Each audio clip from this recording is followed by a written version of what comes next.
నమస్కారం. RTI 9 news కి స్వాగతం. మెదక్ జిల్లా నర్సాపూర్ నియోజకవర్గ కాంగ్రెస్ పార్టీ క్యాంప్ కార్యాలయంలో మీడియా సమావేశంలో నిర్వహించిన నర్సాపూర్ మండల కాంగ్రెస్ పార్టీ నాయకులు. ఈ సందర్భంగా మాట్లాడుతూ ప్రజా ప్రభుత్వంపై బీఆర్ఎస్ నాయకులు అసత్యపు ఆరోపణలు చేస్తే ఊరుకునే ప్రసక్తే లేదని వారు హెచ్చరించారు. 13 నెలల కాలంలోనే ముఖ్యమంత్రి రేవంత్ రెడ్డి ప్రభుత్వం హామీలు ఇచ్చిన పథకాలన్నింటినీ ఒక్కొక్కటిగా అమలు చేస్తుందన్నారు. మెదక్ జిల్లా కాంగ్రెస్ పార్టీ అధ్యక్షులు ఆంజనేయులు గౌడ్, నర్సాపూర్ నియోజకవర్గ ఇన్ఛార్జి రాజిరెడ్డి గార్లపై వ్యక్తిగత విమర్శలు చేస్తే ఊరుకోమని హెచ్చరించారు. గృహనిగా ఉండే సునీత రెడ్డిని ఎమ్మెల్యే చేసిన స్థాయి డీసీసీ అధ్యక్షులు ఆంజనేయులు గౌడ్ అని, వారి స్థాయి గురించి మాట్లాడే అర్హత బీఆర్ఎస్ నాయకులకు లేదని, నాటి నుంచి నేటి వరకు కాంగ్రెస్ పార్టీ సైనికుడిగా పనిచేసే వ్యక్తే కానీ పదవుల కోసం పార్టీ మారే వ్యక్తి కాదంటున్నారు. నియోజకవర్గ ఇన్ఛార్జ్ రాజిరెడ్డి ఓడినప్పటికీ ప్రతినిత్యం ప్రజాక్షేత్రంలో ఉంటూ ప్రభుత్వ పథకాలను ప్రజలకు చేరవేస్తున్నారని, సీఎం రేవంత్ రెడ్డి గురించి మాట్లాడే ముందు మాజీ సీఎం కేసీఆర్ మిగులు బడ్జెట్లో ఉన్న తెలంగాణను అప్పుల తెలంగాణగా మార్చిన ఘనత మీదని, సీఎం రేవంత్ రెడ్డి ప్రజా ప్రభుత్వంలో బడ్జెట్ లేకుండా పేద ప్రజలకు సంక్షేమ ఫలాలు అందాలని కృషి చేస్తున్నారు. కాంగ్రెస్ ప్రభుత్వం చేస్తున్న అభివృద్ధిని చూసి ఓర్వలేకనే బీఆర్ఎస్ పార్టీ ఎమ్మెల్యే సునీత లక్ష్మారెడ్డి నాయకులు అసత్యపు ఆరోపణలు చేస్తున్నారన్నారు. ఈ కార్యక్రమంలో నర్సాపూర్ మాజీ ఎంపీపీ శ్రీనివాస్ గౌడ్, నర్సాపూర్ బ్లాక్ అధ్యక్షులు రిజ్వాన్, నర్సాపూర్ పట్టణ అధ్యక్షులు ఆంజనేయులు గౌడ్, నర్సాపూర్ మండల అధ్యక్షులు Mallesh, Narsapur mandal working president Uday Kumar, Rasheed, Narsapur PACS chairman Raju Yadav, Narsapur mandal OBC cell అధ్యక్షులు అశోక్ గౌడ్, నర్సాపూర్ మండల ఓబీసీ సెల్ అధ్యక్షులు అజ్మత్, జిల్లా యూత్ కాంగ్రెస్ నాయకులు శివప్రసాద్ గౌడ్, నరేష్, ఐఎన్టీయూసీఎఫ్ జిల్లా అధ్యక్షులు రాజశేఖర్ గౌడ్, సతీష్ గౌడ్, నాయకులు, కార్యకర్తలు తదితరులు పాల్గొన్నారు. లక్ష మెజార్టీతో గెలిచినట్టు మాట్లాడుతున్నారు. అది పద్ధతి కాదు. ఆలోచన చేసుకొని ప్రతిపక్షంలో ఉన్నారు కనుక ప్రతిపక్షంలో ఉన్నప్పుడు ప్రజలకు న్యాయం చేయాల్సిన బాధ్యత ఉంటుంది. ఆ న్యాయం ప్రకారమే చేయండి. మీరేమైనా చేయదలుచుకుంటే మీ దగ్గర ఏదైనా వేదిక పెట్టుకొని అక్కడ ప్రభుత్వంపై విమర్శలు చేసుకోండి, వద్దంటారు. కానీ ప్రజలకు రావాల్సిన స్కీమ్ల దగ్గర వచ్చి విమర్శలు చేస్తానంటే మంచిగా ఉండదు. దాన్ని ఖచ్చితంగా ఎదుర్కొంటాం. ఎవరినైనా వదిలిపెట్టు. ఎవరైనా సార్ రాజకీయంగా చేయడం తప్పులేదు, కానీ వ్యక్తిగతంగా మాట్లాడమన్న తప్పు. దీన్ని మేము వ్యతిరేకిస్తున్నాం. కాంగ్రెస్ పార్టీ నాయకులు ఏదైతున్నారో వాళ్ళు ప్రెస్ మీట్ పెట్టి మా డీసీసీ అధ్యక్షులైన వాటి అంజనం మీద అనుచిత వ్యాఖ్యలు చేయడం జరిగింది. అన్న ఏమన్నాడంటే, అవును సుందరెడ్డి గారి ద్రోహే 100%, దానికి అందరూ కూడా దాన్ని వ్యతిరేకించారు. అది వాస్తవంగా అందరూ తెలుసు. 15 సంవత్సరాలు ఎమ్మెల్యే ఉండే, ఇంకో సంవత్సరం వరకు ఇప్పుడు మళ్ళీ అక్కడ ఎమ్మెల్యే అయింది. వాస్తవంగా పార్టీని నమ్ముకున్న వాళ్ళంతా ద్రోహం చేసి పార్టీ కాబట్టి ద్రోహి అన్న దాంట్లో తప్పేముంది? ఒకడు అంటాడు, నువ్వు సుందరెడ్డి భిక్ష వల్ల ఈరోజు నువ్వు డీసీసీ అయినవారు అంటాడు. ఓ అయ్యా, ఆమె కంటే ముందే అన్న ఎన్ఎస్సీ నుంచి యూత్ కాంగ్రెస్ నుంచి పార్టీలు ఉన్నప్పుడు మీరు మొన్నొచ్చిరు అన్న విమర్శించినప్పుడు అన్న కాలు గోటి సరిపోరు. మీరు ఆయన విమర్శించే కలరించారు. పెట్టుకోండి. అరే నువ్వు ఒక మండలానికి అధ్యక్షుడు రవై, మా అన్న డీసీసీ జిల్లాకి అధ్యక్షుడు అయినా ఒక కాంగ్రెస్ పార్టీకి 140 సంవత్సరాలు కలిగిన కాంగ్రెస్ పార్టీకి ఒక అధ్యక్షుడు అంటే మజాక్ అనుకుంటున్నావు. నువ్వు ఆఫ్టర్ ఆల్ ఒక నర్సాపూర్ మండలికి అధ్యక్షుడు. నువ్వు పర్సనల్ విషయాలు మాట్లాడుతున్నావు. ఒకసారి గుర్తు చేసుకో. మీ ప్రెస్ మీట్ పెట్టిలో దానికి సందర్భించే మాట్లాడడం జరుగుతుంది. నిన్న ఒక్కొక్కరు వెరైటీ మాటలు మాట్లాడుతున్నారు. ఒకవేళ మీరు గుండె మీద చెయ్యేసుకోండి, నేను గతంలో మేడంను తిట్టలేదని అక్కడ ఉన్న నిన్న స్టేజ్ మీద ఎంతమంది మాట్లాడారో అంతమందిలో ఒక్కరన్నా నిజాయితీగా వచ్చి చెప్పండి. మీకు దమ్ముంటే మేము ఇంతకుముందు గతంలో మేము మేడంను ఒక్కరం కూడా తిట్టలేదు అని విమర్శించలేదు అని ఒక్కరు కూడా మీకు దమ్ము ఉంటే నిరూపించండి. మేము దానికి రెడీ. నేను ఆనాడు తిట్టలేము, మొన్న కూడా తిట్టలేము, ఇప్పుడు కూడా తిట్టాం. ఎందుకంటే ఆమె గౌరవం, మేము కూడా గౌరవిస్తాం ఎమ్మెల్యే గారిని. ఆమె ఎంబడ 20 సంవత్సరాలు చేసినాం కాబట్టి ఆ గౌరవం ఇప్పటికి ఉంది. కానీ మీరు ఎంబడి ఉండి కూడా తిట్టిన వాళ్ళు ఉన్నారు అందులో, ఎంబడి లేనప్పుడు కూడా తిట్టిన వాళ్ళు ఉన్నారు అందులో. నిన్న ఏదైతే బీఆర్ఎస్ స్టేజ్ మీద ఉన్నారో ఒక్కరు కూడా తిట్టని వాళ్ళు లేరు. ఇక నీతులు వాళ్ళు ఇస్తారు. మీ సైడ్ ఉంటే ఒక మాట, మా సైడ్ ఉంటే ఒక మాట అన్నట్టుగా మీరు తీర్చేస్తున్నారు. అది మంచిది కాదు, పద్ధతి కూడా కాదు, అదొక విమర్శ కూడా కాదు. మీరు కావాల్సుకొని తిట్టినట్టు నిన్న కొట్టొచ్చినట్టు ఉన్నది మీ వాక్యాలన్నీ. కానీ నిజానికి చెప్పుకోవాలంటే మా డీసీసీ గారు నేను మొన్న మాట్లాడిన దాంట్లో అసలు తప్పే లేదు. ఎందుకు తప్పు లేదంటే కూడా చెప్తాం. ఎన్నడన్నా బీఆర్ఎస్ ప్రభుత్వం ఉన్నప్పుడు ఏ ముఖానికైనా ఒక్క రేషన్ కార్డు ఇచ్చిన మీ ముఖాలు ఉన్నాయా? దానికి సమాధానం చెప్పండి. ఒక దళిత బంధువుని పెట్టి ఆఫ్టర్ ఆల్ తిరుమలాపూర్లో 30 ఇచ్చి ఈడ 30 కోట్లు ఖర్చు పెట్టి మీటింగ్ పెట్టిరు. ఆడిచ్చింది 3 కోట్లు. అది మీకు సోయి లేదా? మరి అదే మా ముఖ్యమంత్రి అట్లా చేస్తున్నాడా? మీరు ప్రజాధనాన్ని విచ్చలవిడిగా చేసిన ప్రభుత్వం మీది, మీ పార్టీ. ఇంకొకటి ఏంటంటే నిన్న మాట్లాడినప్పుడు చంద్రగౌడ్ గిట్ట మాట్లాడుతున్నారు, చాలా మాటలు మాట్లాడారు. చంద్రగౌడ్ మాట్లాడిండు, శేఖర్ గారు మాట్లాడారు, టౌన్ ప్రెసిడెంట్ భిక్షపతి గారు మాట్లాడారు. మీరు మాట్లాడిన మాటలల్లో ఏది నిజమో చెప్పమని చెప్తున్నా నేను. మా ప్రభుత్వం మొన్న మా రేవంత్ రెడ్డి గారు కాంగ్రెస్ ప్రభుత్వం ప్రజలకు బడుగు బలహీన వర్గాలకు రేషన్ కార్డు ఇస్తుంటే మేము ఇయ్యలేము, మీకు పేరు వస్తుందని ఒక కక్షతోని మాట్లాడడం జరిగింది. మేడం గారు కూడా మొన్న ఏమని మాట్లాడింది? పదే పదే కేసీఆర్ ఇచ్చింది ఇంకెక్కువ ఇస్తున్నారు, కేసీఆర్ ఇచ్చింది ఇది ఇస్తున్నారు, కేసీఆర్ ఇచ్చింది అది. ప్రతిసారి కేసీఆర్ చెప్పింది కానీ ఒక్కసారన్నా రేవంత్ రెడ్డి ముఖ్యమంత్రి గారు చేసిన పథకాల వల్ల ఇవాళ ఈ సభ పెట్టినాం, అందరికీ ప్రజలకు ఈ దీని ద్వారా ప్రతి ఇంటికి ప్రతి పేదవానికి ఇంటికి తట్టుకుంటుందనే మాట మాట్లాడకుండా అన్ని కేసీఆర్ మాట తెచ్చింది కాబట్టి కరెక్ట్ మాట్లాడిన మా డీసీసీ అన్న దాంట్లో ఏది కూడా తప్పు లేదు. ఆయన మాట్లాడింది కరెక్ట్ మాట్లాడిండు. నిన్న ప్రెస్ మీట్ పెట్టినప్పుడు కూడా మా రాజిరెడ్డి గారు కూడా మీకు సమాధానం ఘాటుగా ఇచ్చిండు. నిన్న అన్నారు రాజిరెడ్డి గారు 4 సంవత్సరాలే, 4 సంవత్సరాల నుంచి వచ్చి చేసింది ఏమున్నది రాజకీయము, మా మేడం 25 సంవత్సరాలు చేసింది ఏమున్నది, ఏం మస్తు చేసింది, ఈయన ఆఫ్టర్ అని మాట్లాడుతున్నారు. రాజిరెడ్డి ముంగట మీరు ఎవ్వరు కూడా పనికిరారని చెప్తున్నా నేను. రాజిరెడ్డి నిన్న మొన్న రావచ్చు కానీ ఒక పులిలాగా ఒక సింహంలాగా పనిచేస్తున్నాడు ఆయన. ఇవాళ నియోజకవర్గంలో ఓడిపోయిన ప్రతి పేదవాని ఇంటికి బాధ వచ్చినప్పుడు పోతున్నాడు, సీఎం రిలీఫ్ ఫండ్ ఇప్పిస్తున్నాడు, సాయం కూడా చేస్తున్నాడు. ఆయన వంతు సాయం కూడా చేస్తున్నాడు. అది ఒక లీడర్ దగ్గర ఉండే వ్యక్తిగతంగా మేము 20 ఏళ్ళు ఉన్నాం, ఎవరికి కూడా సాయం చేసిన ముఖం కాదు నీది. ఎవరికి కూడా ఒకటి ఇప్పించిన ముఖం కాదు, ఒక కార్యకర్తకి హెల్ప్ చేసిన ముఖం కాదు. ఇలా రాజిరెడ్డిని అనేటంత వ్యక్తులా మీరు?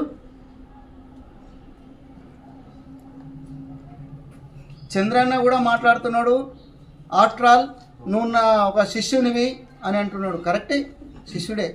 చంద్రన్న కూడా ఒకనాడు బట్టలు ఇప్పి కొట్టిపించింది కూడా ఆయన కూడా తెలుసు, మస్తు తిప్పింది కూడా ఆయన కూడా తెలుసు, ప్రజలకు అందరికీ కూడా తెలుసు. మేము ఒక్కళ్ళమే నేను అనగానే కాదు, ప్రజలకు కూడా అందరికీ తెలుసు. అది మర్చిపోయినట్టు మా అన్న.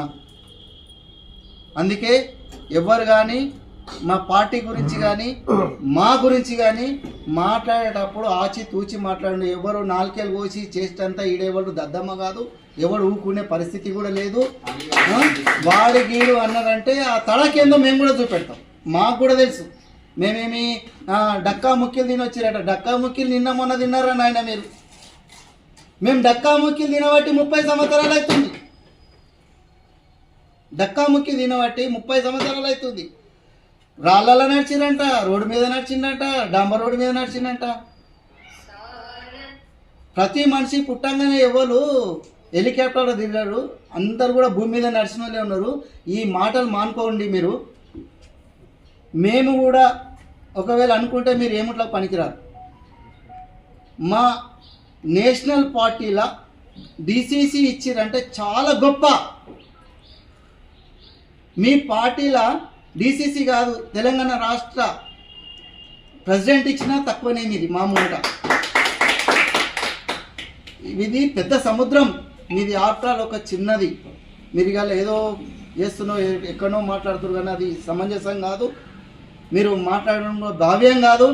ఒకవేళ మాట్లాడిరంటే మా డిసిసిని కానీ లేకపోతే రాజిరెడ్డిని కానీ మదన్ రెడ్డిని కానీ సుహాసిని రెడ్డి గారు. వ్యక్తిగత విమర్శలకు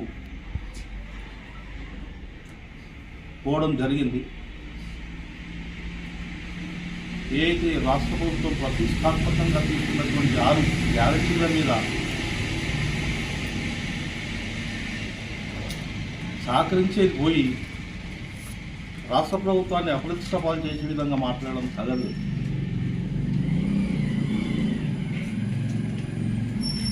అందులో భాగంగా గత ప్రభుత్వం 10 ఏళ్ల కాలంలో ఒక రేషన్ కార్డు కానీ ఇచ్చిన పాపన పోలేదు. మొన్న మున్సిపల్లో రేషన్ కార్డుల గురించి దరఖాస్తు చేసుకుంటే ఆశ్చర్యానికి గుర్తేసింది. ఎందుకంటే ఒక్కొక్కరు 10-12 ఏళ్ళు అవుతున్నా ఒకరికి కూడా రేషన్ కార్డు రాలేదు. మొన్న ఆ దరఖాస్తులో 10-12 ఏళ్ళ నుంచి రాని వాళ్ళు దరఖాస్తు చేసుకోవడం జరిగింది. ఈ విధంగా ప్రజాపాలనలో పేదలకు చేకూర్చే అభివృద్ధి పనులకు సహకరించాలి తప్ప మీరు వ్యక్తిగతంగా విమర్శలకు పోకూడదని నా అభిప్రాయం. అందులో భాగంగా మండల ప్రెసిడెంట్ భోగశేఖర్ గారిని టౌన్ ప్రెసిడెంట్ గారిని వ్యక్తిగత విమర్శలు చేయడం జరిగింది. నిన్న అవి ఏది మీ అంత చూసుకుంటామంటే మా అంత చూసుకుంటామనేది తగదు. ఎందుకంటే 10 ఏళ్లలో మీరు ఎలాంటి నిర్వాహకాలు చేసిరో మేము శ్రద్ధతో మేము చూసినాం తప్ప మీరు ఒక సంవత్సరం కూడా కాలేదు మీరు జీర్ణించుకోలేకపోతే కింద స్థాయి నుంచి హైకమాండ్ కేసీఆర్ లెవెల్లో కూడా పాలన పోయింది, ప్రభుత్వం పోయిందని అక్కసు ఒక సంవత్సరంలో కూడా మీరు జీర్ణించుకోకపోవడం ఇది ఆశ్చర్యాన్ని గురిచేస్తుంది. కాబట్టి ప్రజలకు లబ్ధి చేకూర్చే ఏవైతే పనులు ఉన్నాయో అవి పేదలకు అందే విధంగా మీరు కూడా మమేకమై ప్రభుత్వానికి మమేకమై మీరు ముందుకు రావాలని ప్రోటోకాల్ ఎస్ ప్రోటోకాల్ని మేము గౌరవిస్తాం. కానీ మీరేం చేస్తారంటే చేస్తున్నది కాంగ్రెస్ ప్రభుత్వం, డబ్బా కొట్టుకునేది మీరు. ఇది ప్రజల్లో తెలవాలి. మాకు స్టేజ్ ఎక్కే అవసరం లేదు. మేము ఎక్కడున్నామో అదే మాకు స్టేజ్ అవుతుంది. స్టేజ్ ఎక్కాల్సిన అవసరం మీకున్నది. ఇక మీ నాయకులు ఒకరు అంటారు, నాలుగోకి వస్తారు. కోయండి రండి దమ్ముంటే, ఏడగొస్తారో పిలవండి మేము వస్తాం. ఇంకో నాయకుడు అంటారు, డీసీసీని నీ స్థాయి ఏంటిది, నువ్వేంటిది. నీ మేడంను శాసనసభ్యురాల్ని ఒక గృహిణిగా ఉంటే ఎమ్మెల్యే చేసిన స్థాయి ఎన్ఎస్యుఐ అంజనేయులు గారిది. ఇది మీరు తెలుసుకోండి. ఇక సీఎం గురించి ఒక ఆయన అంటాడు, ఆయనకే అవగాహన లేదు, నేను వీళ్ళకు కూడా లేదని అనుకున్నాను. అరే మీ సీఎంకి అవగాహన లేకనే మిగులు బడ్జెట్తో ఇచ్చిన తెలంగాణను అప్పుల పాలు చేసి ఇల్లరికం వచ్చినట్టు అత్త సొమ్ము అల్లుడు దానం చేసినట్టు నీ సీఎం కేసీఆర్ చేసిండు. ఈడ రేవంత్ రెడ్డి అలా కాదు. తెలంగాణ బిడ్డ మంచి చెడులను ఆలోచించి ఒక సిస్టమేటిక్గా ప్రజాపాలన చేస్తుండు. అది మీరు జీర్ణించుకోలేకపోతుంది.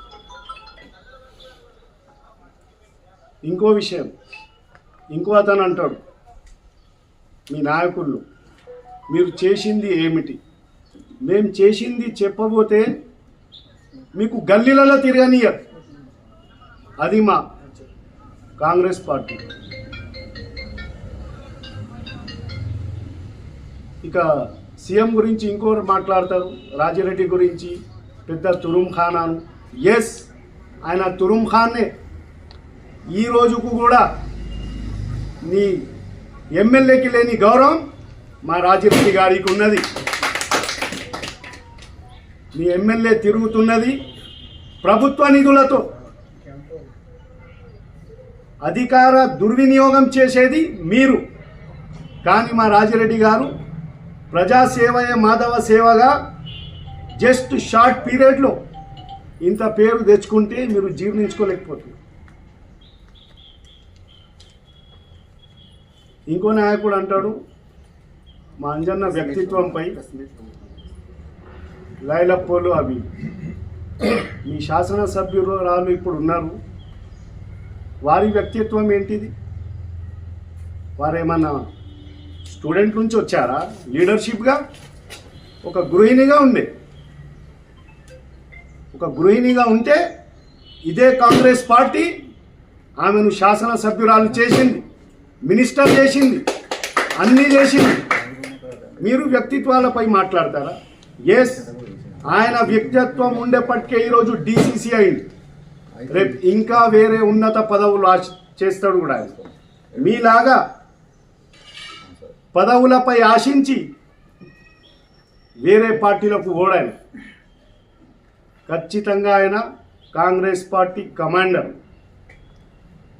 రాజిరెడ్డి గారికి కూడా మీరు ఒక్క మాట కూడా అన్నారా?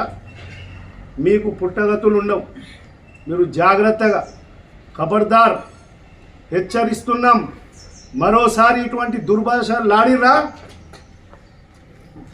ఇదే నర్సాపూర్ కశిలా ఫామ్ నుంచి స్టార్ట్ అవుతుంది. నర్సాపూర్ కాన్స్టిట్యున్సీ, అక్కడే చూసుకుందాం మీరేంటిదో మనమేంటిదో. ఖబర్దార్.